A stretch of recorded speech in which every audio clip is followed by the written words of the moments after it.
Social media पर यह video काफी वायरल हो रही है।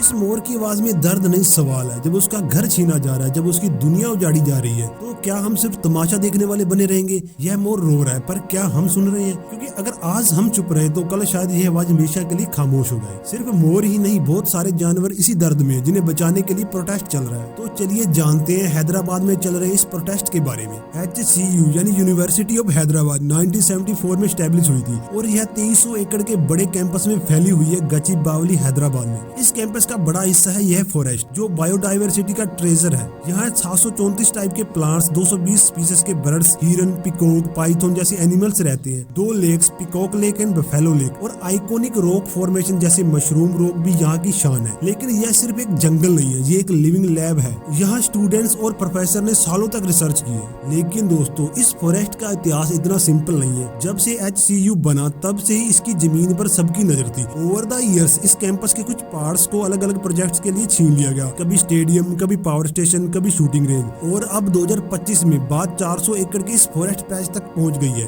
जो कंचा गचिबावली में है। यह जमीन अब तेलंगाना गवर्नमेंट के निशाने पर है और वजह है एक IT पार्क बनाने का प्लान। 30 मार्च 2025, इस दिन को HCU के स्टूडेंट्स कभी नहीं भूलेंगे।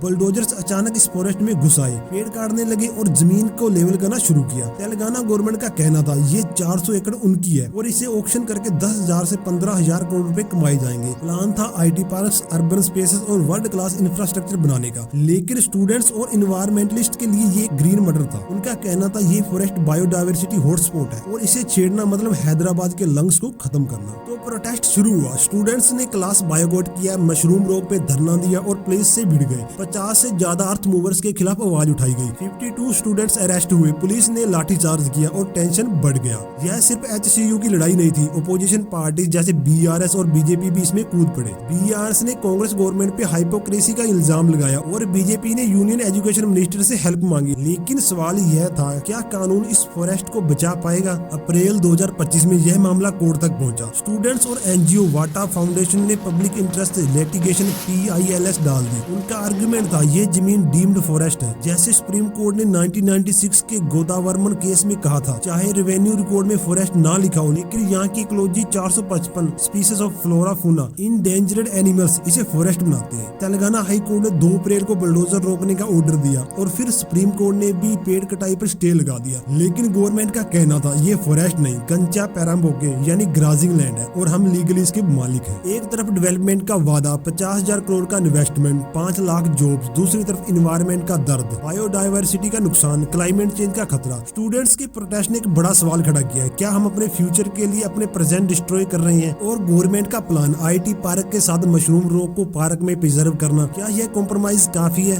HCU फॉरेस्ट का इतिहास अभी खत्म नहीं हुआ। सुप्रीम कोर्ट का फाइनल फैसला आना भी बाकी है। लेकिन यह सिर्फ हैदराबाद की कहानी नहीं है, यह एक शहर की कहानी है जहाँ डेवलपमेंट और नेचर के बीच जंग चल रही है। स्टूडेंट्स ने अपनी आवाज उठाई, 22,000 से ज्यादा सिग्नेचर्स कलेक्ट किए और सेलिब्रिटी जैसे दिया मिर्जा ने भी सपोर्ट किया। अब फैसला आपका है, क्या कहना चाहते हो? तो दोस्तों, ये थी HCU फॉरेस्ट की पूरी कहानी। आपको क्या लगता है, डेवलपमेंट जरूरी है या इन्वायरमेंट? कमेंट में जरूर बताएं। और हाँ, अगर आपको वीडियो पसंद आई हो तो लाइक, शेयर और सब्सक्राइब करना ना भूलें।